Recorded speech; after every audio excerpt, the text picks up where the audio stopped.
तो भाई वीकेंड में इतना कुछ हो गया कि आदमी बस झिलमिलाता रहे कि भाई दुनिया में ऐसा क्या होने वाला है, क्योंकि जो अमेरिकन प्रेसिडेंट है वो गली के गुंडे से भी बुरी तरीके से बिहेव कर रहा है। उसके ऊपर आते हैं, पर सबसे पहले बात करते हैं द मेन स्टोरी।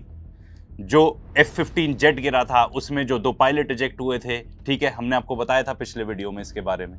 उसमें से एक क्या सरवाइव किया, अमेरिकन तो कह रहे हैं हमने उसको बचा के ले गए, उसको इवैक्यूएट कर लिया। लेट अस सी। तो भाई इसमें देखो एज ऑलवेज वॉर है तो फॉग ऑफ वॉर बहुत होती है, ठीक है। 2 नैरेटिव चल रहे हैं, 2 कहानियां हैं। पहले वेस्टर्न नैरेटिव सुन लेते हैं क्योंकि वो आपको ज्यादा सुनने को मिलेगा, क्योंकि वो लोग मीडिया कंट्रोल करते हैं। तो ये बता रहे हैं कि जो पायलट इजेक्ट किया, ठीक है, उसने कांटेक्ट किया अपने बेस के साथ एंड उन्होंने आइडेंटिफाई किया कि हाँ ये बंदा है, ये हमारा पायलट है, ठीक है। फिर उन्होंने पूरा प्लान बनाया, तो CIA इन्वॉल्व हो गया। उन्होंने प्लांट करवाई ऐसी इंफॉर्मेशन ईरानियंस को चकमा देने के लिए कि भाई हम तो ऑलरेडी इवैक्यूएट कर रहे हैं, हमने ऑलरेडी आइडेंटिफाई कर लिया है पायलट कहाँ है and already by ground evacuate करने लगे हैं उसको, ठीक है। फिर उन्होंने जैम कर दिए उनके इलेक्ट्रॉनिक सिग्नल्स, बॉम्ब कर दिए आसपास की सड़कें, ताकि लोग आसपास आके बिल्कुल मदद ही ना कर पाए, कुछ भी ना हो पाए, ठीक है। फिर ऑलमोस्ट नियर परफेक्ट होता है ये मिशन अकॉर्डिंग टू देम, ठीक है, कि हम आ जाते हैं सब एकदम डार्कनेस में। इमेजिन करो एक मूवी चल रही है हॉलीवुड की, ठीक है, पहुंच गए सब लोग वहां पे, पायलट को आइडेंटिफाई कर लिया, पायलट जख्मी, ठीक है, उसके पास कुछ नहीं, बस एक पिस्तल अपने आप को बचाने के लिए। उसको वहां से एकदम पहाड़ के थ्रू अंधेरे अंधेरे में ही, ईरान के अंदर हो रहा है बाय द वे ये सब, एकदम अंधेरे में अपना पहाड़ के थ्रू ले गए रॉन्डेवू पॉइंट। आपने जिसने भी कोई वीडियो गेम खेली होगी जिसमें इस टाइप के मिशन वगैरह होते हैं, तो रॉन्डेवू पॉइंट होता है, वहां से जाके उसको इवैक्यूएट ही करने लगे थे। फिर एकदम से ट्विस्ट आता है एकदम हॉलीवुड मूवी की तरह, और वो ट्विस्ट क्या होता है कि इनके जो MC-130 एयरक्राफ्ट है, बड़े बड़े एयरक्राफ्ट, ठीक है, इमेजिन ये बेसिकली कुछ भी सप्लाईज हो, आपका कोई सामान हो या आपको बहुत सारे कमांडोज कहीं ना कहीं से ट्रांसपोर्ट करने हो, उनको ये ट्रांसपोर्ट करता है ये पर्टिकुलर एयरक्राफ्ट। एंड इसकी खास बात ये है कि इसको फुल फ्लेजेड रनवे नहीं चाहिए होता, कोई अच्छा हार्ड सरफेस होगा तो वहां पे भी ये लैंड कर जाता है, ठीक है। फिर आता है ट्विस्ट, इन लोग को लगता है एकदम बढ़िया, शाबाश, बल्ले बल्ले, हम तो यहां से निकल रहे हैं। तब क्या होता है, इनके ये जो दोनों इतने महंगे वाले एयरक्राफ्ट हैं, दोनों में कोइंसिडेंटली एक साथ कोई इंजन फेलियर हो जाता है और दोनों एयरक्राफ्ट जो हैं वो बंद पड़ जाते हैं। यार ये अमेरिकन, ये लोग वॉर लड़ने निकले हैं, थोड़े मैकेनिक ही रख ले ढंग के कि भाई अपने इस तरीके से हमारा क्रूशल टाइम पे एयरक्राफ्ट ना बंद हो जाए। एंड इसको इवैक्यूएट करने में 100 कमांडोज लगते हैं, 100 कमांडोज। तो उसके बाद क्या होता है कि भाई फ्लाइट तो अब टेक ऑफ हो नहीं पा रही, तो क्या करें, तो भाई और एयरक्राफ्ट आते हैं इनको निकालने के लिए। एंड फिर जो बंदे हैं इनको लगता है देखो अब हम ये सब, तालिबान ने तो हमारे रख लिए पूरे एयरक्राफ्ट, ठीक है, इनके ईरानियंस के पास थोड़ी छोड़ना है इतनी सब सेंसिटिव मटेरियल, ठीक है, इक्विपमेंट, जिससे वो सारी हमारी टेक्नोलॉजी देख पाएं। तो खुद जाके अकॉर्डिंग टू देम 2 ये डिसेबल कर देते हैं MC-130 एयरक्राफ्ट, ठीक है, एंड 4 एडिशनल हेलीकॉप्टर होते हैं, इन सबको डिसेबल करके फोड़ फाड़ देते हैं। एंड जब फोड़ फाड़ देते हैं तो ऐसी सूरत हाल रह जाती है वहां पे, ये देखो इस तरीके से एकदम तहस नहस, this looks like a war zone. एकदम ऐसा लग रहा है कि यहाँ पे इतनी भयंकर लड़ाई हुई है क्योंकि कुछ भी नहीं मिल रहा। ये वाली फोटो देखो, ये टेल ऑफ द हेलीकॉप्टर एकदम पिछड़ गया है। आपको ऐसा लगता है कि कंट्रोल्ड टाइप कुछ एक्सप्लोजन होगा, ऐसा लगता है that this has been shot down. मुझे तो लगता है या तो इनका इतना ज्यादा बैड लक है अमेरिकन का, या इनकी मेंटेनेंस वगैरह कुछ होती नहीं है कि यहाँ पर इनके जो 2 एयरक्राफ्ट थे एट द सेम टाइम उनमें मैकेनिकल फेलियर हो जाता है। सिमिलरली जैसे इनके खुद के एयर डिफेंसेस अपने ही एयरक्राफ्ट को शूट डाउन कर देते हैं, या रिफ्यूलिंग एयरक्राफ्ट जिसमें कोई मैल फंक्शन हो जाता है और वो खुद ही गिर जाता है। भाई ये तो है American side of the narrative, जिसके बारे में जो डाउट्स है वो मैंने आपको बता भी दिए। अब जो ईरानियन नैरेटिव है वो ये बता रहे हैं कि full fledged rescue operation carry out होता है, ठीक है, जिसमें कमांड कंट्रोल एयरक्राफ्ट होते हैं, रिकवरी हेलीकॉप्टर्स होते हैं, सपोर्ट ड्रोन्स होते हैं। ये सब लोग पूरी कोशिश करते हैं कि जो पायलट है उसको सक्सेसफुली रेस्क्यू कर लें, बट ऐसा कुछ होता ही नहीं, ये मिजरेबली फेल हो जाते हैं अपने ऑब्जेक्टिव में।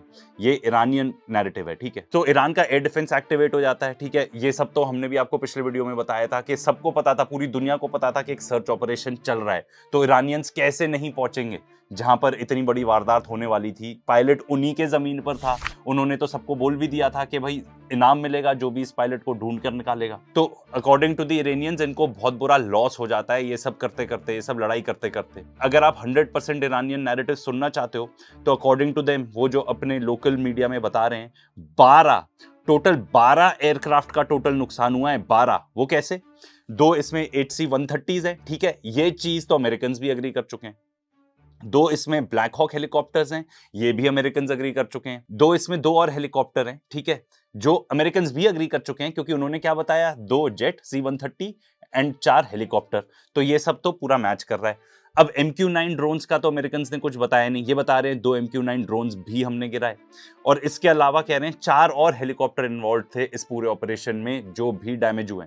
ये सब का टोटल कर लोगे तो आपको मिल जाएंगे 12, और इसमें से 6 तो अमेरिकन भी अग्री कर चुके हैं। तो ये सब का टोटल अगर आप जोड़ लोगे ना, तो ऑलमोस्ट $500 बिलियन का तो नुकसान अमेरिकन का एक रात में ही हो गया, ठीक है। इसके अलावा एक A-10 वॉरथॉग जो एयरक्राफ्ट था, वो भी हमने आपको पिछले वीडियो में बताया था कि उसको तो मार ही गिराया ईरानियंस ने। एंड इसके अलावा जो फोटोज आ रही हैं हम आपको यहाँ पे नहीं दिखा सकते, ठीक है, क्योंकि उसमें एक्चुअली किसी इंसान का स्कल है, पूरी हड्डी सी वो दिख रही है, ठीक है। तो डेफिनेटली बहुत सारी डेथ्स हुई हैं। अगर आप अमेरिकन एक्सपर्ट्स जिनको हम सुनते हैं, such as Larry Johnson who is ex-CIA, उनकी अगर बात करोगे तो वो बताते हैं कि जो C-130 एयरक्राफ्ट है ना, इसमें आप इजेक्ट भी नहीं कर सकते।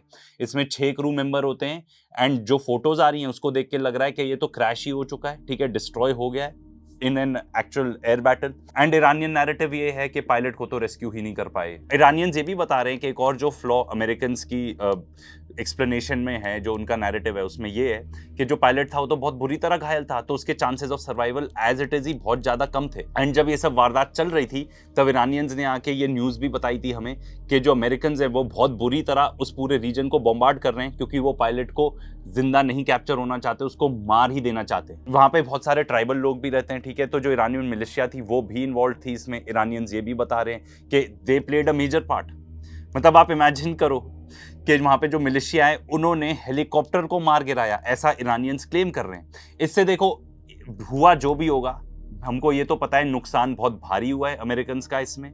और एक और चीज जो हमें पता है कि यहाँ पे तो उस टाइम पे पूरा IRGC मौजूद भी नहीं था, ट्राइबल लोग थे, एंड बाद में स्पेशल फोर्सेस वगैरह ईरानियंस की पहुंच गई अपेरेंटली, एंड ग्राउंड क्लैशेस वगैरह भी हुए, ये भी रिपोर्ट की जा रही है। जब ऐसे ही मोमेंट में इतना ज्यादा नुकसान हो गया, तो जब ग्राउंड इन्वेजन अगर ये लोग प्लान करेंगे तो फिर क्या हालत होगी अमेरिकन की, ये चीज तो हम कंक्लूड ही कर सकते। तो भाई ये हमने दोनों नैरेटिव आपको बता दिए हैं, आप वो वाला बिलीव कर सकते हो जो आप चाहते हो बिलीव करना, ठीक है। हम तो बस आपको ये बताएंगे कि इस पूरे जंग में जो भी ईरानियन नैरेटिव रहा है ना, वो ज्यादा क्रेडिबल रहा है। अगर अमेरिकन की बात करो तो कुछ हॉलीवुड टाइप की स्टोरीज ही बताते रहते हैं, एंड सबसे इंपॉर्टेंट बात उसमें ये है, प्रूफ करने के लिए ये चीज, कि अमेरिकन तब से कह रहे हैं, ट्रंप भी कह रहा है, पीट हेग्सेथ ये सब कह रहे हैं, we have control over the skies of Iran. And जब आप यहाँ पे गए, ईरान के एयर डिफेंस ने क्या करके दिखाया, ये देखो। ईरानियंस का ये कहना है कि ये जो एयर डिफेंस यूज कर रहे हैं ना, ये उनका खुद का इंडिजिनस है, मतलब ईरानियंस का खुद का बनाया हुआ। वैसे जो पायलट रेस्क्यू का पूरा मामला था, इसमें ईरान की फॉरेन मिनिस्ट्री एक और चीज कह रही है, ये हो सकता है कि this was a cover to steal enriched uranium, मतलब जो एनरिच्ड यूरेनियम ईरान के पास रखा है, ये सब डिस्ट्रैक्शन था कि भी पायलट को रेस्क्यू करने जा रहे हैं, पर असली में वो एनरिच्ड यूरेनियम चुराना चाहते थे, क्योंकि जहाँ पे वो पायलट था उससे कई दूर ये लोग लैंड करने की कोशिश कर रहे थे। अब ये वॉर जब से चल रहा है, टिट फॉर टैट चल रहा है, एस्केलेशन लैडर हमेशा अमेरिकन एंड इजरायलीज आगे बढ़ा रहे हैं, एक एक कदम आगे, तो ईरानियंस भी उसी को मैच कर रहे हैं।